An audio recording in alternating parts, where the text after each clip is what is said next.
And so the next point is know your core values. What are your core values? What are the things that are the most important to you in terms of values? And so one of the things I wanted to talk about in terms of a value system, why it's really important to know, what your values are, but also what your hierarchy of values are.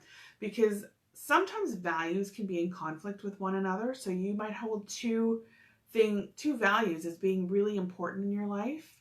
But you might run into a situation where one of them is in conflict with the other. So right now, if you're somebody who values personal freedom, you're going to be struggling with that right now. Sometimes if our values are in conflict with each other, it's going to create stress within us. And so recognizing that stress is really important.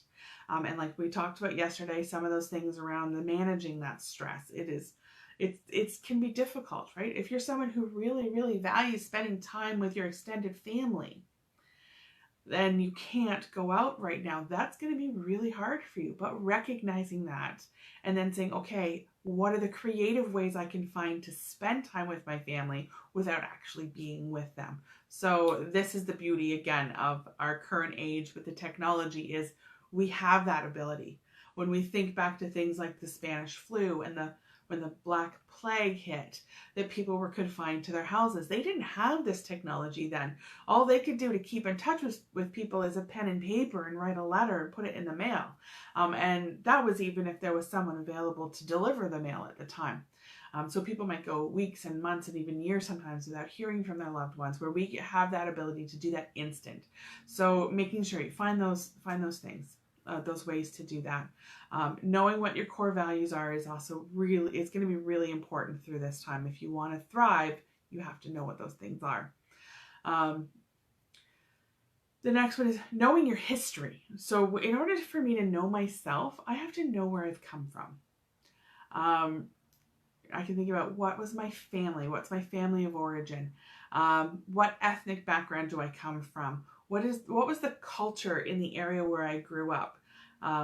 When we look even just across a country like Canada, and we see all of these different pockets of different cultures within Canada. So we have our East Coast culture, we have our Francophone culture, there's the Ontario culture, and there's the BC culture, and there's the Prairie culture, and the Northern culture, and they are all very different culturally, where we may all come from different ethnic backgrounds, or some of us are from the same ethnic backgrounds, but those cultural places where we come from and where we live.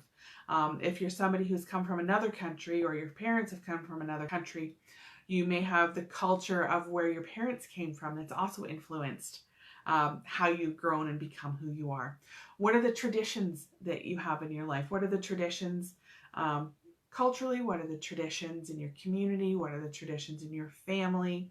Those also shape who we are. Traditions, if you come from a faith background, is another big part of tradition. What language you speak, different languages. Depending on what language someone speaks, our language also affects how we think and how we look at the world. So recognizing that those are some influential pieces in who we become. Things around gender influence who we become. So knowing how these things have impacted us coming up to today is really important when we start to look at where we're going to go in the future. We need to know how we got to where we are if we're going to figure out how do we get from where we are now to where we want to be in the future. My next point is around, just really briefly, around self-concept. Carl Rogers was one of the founders of modern psychology, and he talked about there being three main components of self-concept. So these are self-image.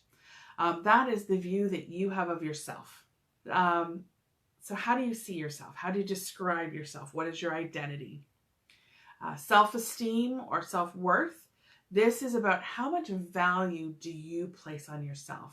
Do you see yourself as being a person who's valuable? Do you see yourself somebody who has worth to their lives? Do you recognize that other people see you as being worth something, worthy? And then there's the ideal self, and that is the way that we wish that we were. And so if the way that you see yourself now and the way you see your ideal self are relatively close together, you won't have a lot of stress around identity, because then you're pretty much living the way that you want to be living, or you're living as the person you want to be living. If those are further apart, we need to try to bring those things closer together. And so if that view that you have of yourself is not a positive one, and you want it to be a positive one, it's up to you to change it. Nobody else is going to be able to change it for you. Look at yourself from a different point of view. Talk to other people and find out how other people see you. When it comes to perception and this idea that, we have one view of something, I often use the analogy of the Rubik's Cube. And if you can imagine, if I held a Rubik's Cube between you and I, and the color that I would be looking at would be different than the color you would be looking at. And if I said, what color is it? And you told me what color you see, and I say, no, but I see this and this.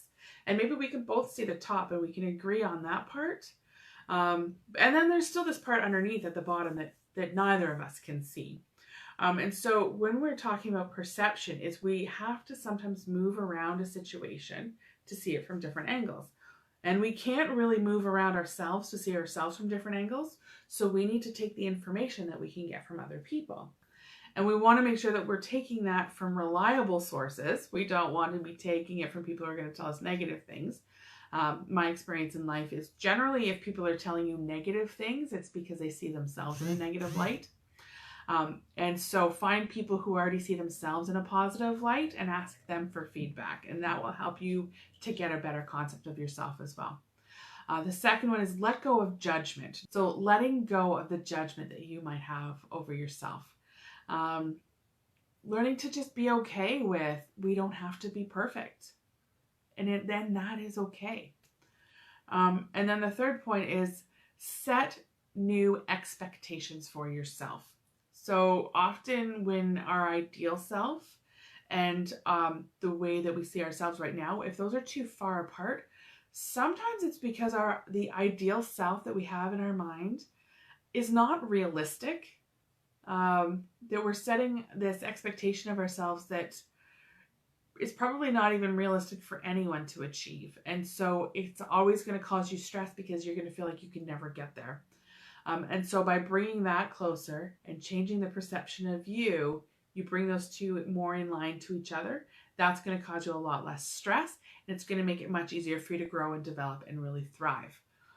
And remember that you are awesome just as you are. You don't have to be someone else. You don't have to achieve that ideal self to be awesome, because you already are.